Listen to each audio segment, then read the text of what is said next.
আল্লাহ তাআলা কোরআনুল কারীমের মধ্যে বলছেন, আমি কোরআনকে হেফাজত করব, সংরক্ষণ করব কিয়ামত পর্যন্তের জন্য। এখন আল্লাহকে যদি আমরা প্রশ্ন করি যে মালিক, আপনি যে বলছেন কোরআন সংরক্ষণ করবেন, হেফাজত করবেন, তো সংরক্ষণের পদ্ধতি কি কি হবে? এটা দুই একটা আইটেম বলেন।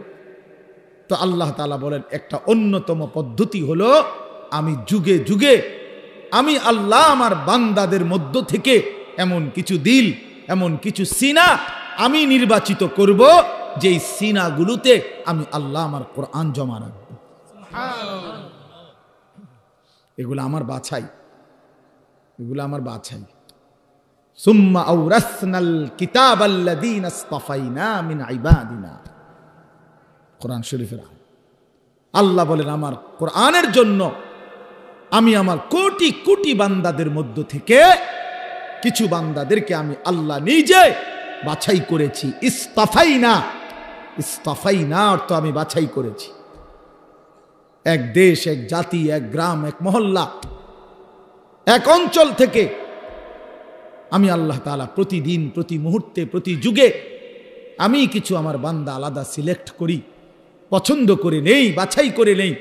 যেই দিলগুলো আমি আল্লাহ নিজেই বাছাই করেছি, এই দিলে আমি আমার কোরআন রাখব। এজন্য কোরআন শরীফে আছে, মুমিনের দিলে, ইমানদারের দিলে কোরআন আল্লাহ জমা করে। হাফেজ সাহেব না, হাফেজ সাহেব হাফেজ বানায় না, আল্লাহ তাআলা বানায়।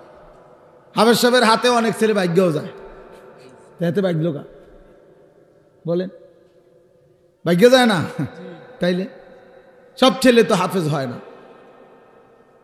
আল্লাহ তাআলা কোরআনুল কারীমে স্পষ্ট বলছেন, ইন্না আলাইনা জামআহু ওয়া কুরআনা, নিশ্চয়ই অন্তরের মধ্যে কোরআন বসিয়ে দেওয়া, জামআহু মানে জমা করা, এবং ওয়া কুরআনাহু এবং সেটাকে তেলাওয়াত করা। এই কুরআনাহু মানে হলো পড়া, তেলাওয়াত করা এবং অন্তরে জমা করে দেওয়া, উভয়টাই আমি আল্লাহ নিজের দায়িত্বে নিলাম।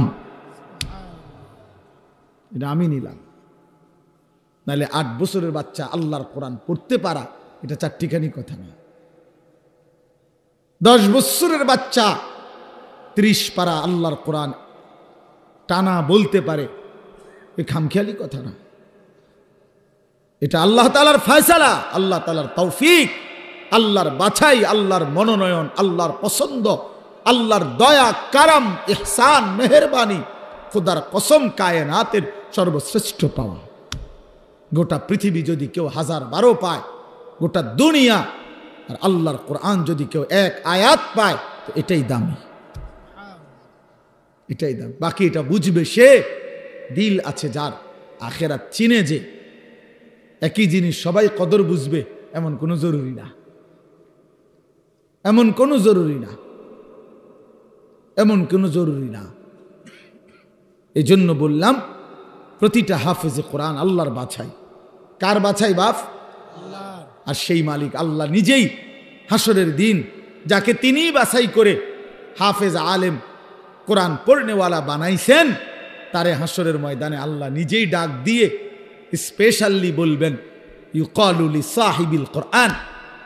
আল্লাহ নবী সাল্লাল্লাহু আলাইহি সাল্লাম বলেন, কিয়ামতের দিন আল্লাহ তাআলার পক্ষ থেকে হাফেজে কোরআন, কোরআন পড়নেওয়ালা, তাকে আল্লাহর পক্ষ থেকে বলা হবে, ইকরা ওয়ারতাকি, আমার বান্দা তুমি আমার কালাম পড়ো আর জান্নাতের উপরে উঠতে থাকো। ওয়ারাত্তিল কামা কুনতা তুরাত্তিলু ফিদ দুনিয়া, আর বলবেন, আমার বান্দা আস্তে আস্তে পড়ো, সুন্দর করে পড়ো, তাড়াহুড়া কইরো না, ধীরে ধীরে পড়ো। তোমার লিফট আমি আল্লাহ অন করে দিছি, তুমি মাঝখান দিয়ে কোনো সুইচ বাটন টিপো না, তুমি কোনো টিপ দিবা না সুইচ, এটা উঠতেছে লিফট, এটা এটার মতোই উঠবে, তুমি শুধু পড়তে থাকো, আর তাড়াহুড়াও করো না, আস্তে আস্তে তার তিলের সাথে সুন্দরভাবে যত্ন নিয়ে, মহব্বত দিয়ে, তাজবিদ, মাখরাজ সব বিশুদ্ধ উচ্চারণ ঠিক রেখে তুমি ধীরে ধীরে পড়তে থাকো। তোমার লিফট অন করা আছে, এটা উঠতেছে উঠতেছে উঠতেছে, তো থামবে কখন, থামবে কোথায়? ফা ইন্না মানজিলাতাকা ইনদা আখিরি আয়াতিন তাকরাউহা, তোমার তেলাওয়াত যেখানে গিয়ে শেষ হবে, তোমার লিফট স্বয়ংক্রিয়ভাবে সেখানেই থেমে যাবে। ওইটাই তোমার মঞ্জিল, ওইটাই তোমার ঘর, ওইটাই তোমার ফ্ল্যাট, ওইটাই তোমার বাসভবন। হ্যাঁ, 30 পারা কোরআন শেষ করবা তো তুমি 6000-এর চাইতে বেশি তালা পার করে ওইখান থেকে হাত নাড়াইবা যে এই যে ভাই সাহেব আমি এখানে আছি, গ্রামবাসী দেখেন আমি এখানে আছি।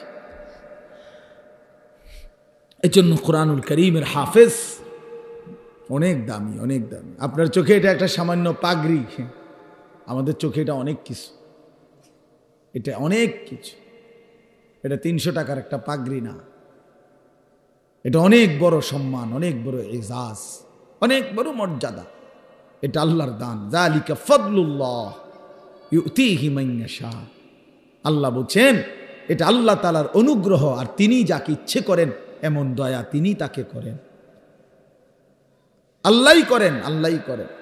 এজন্য স্বপ্ন দেখেন, কলিজা দিয়া ভাইবেন, আল্লাহর কাছে দোয়া করবেন যে আল্লাহ আমার সন্তান যেন হাফিজ কোরআন হয়, আমার সন্তানকে আপনি আপনার সেই পছন্দনীয় বান্দাদের অন্তর্ভুক্ত করেন যাদের জন্য আপনি কোরআন দিবেন, যাদের সিনায় আপনি সিদ্ধান্ত নিছেন আমার ছেলেটাকে সেই দলভুক্ত করে দিয়েন।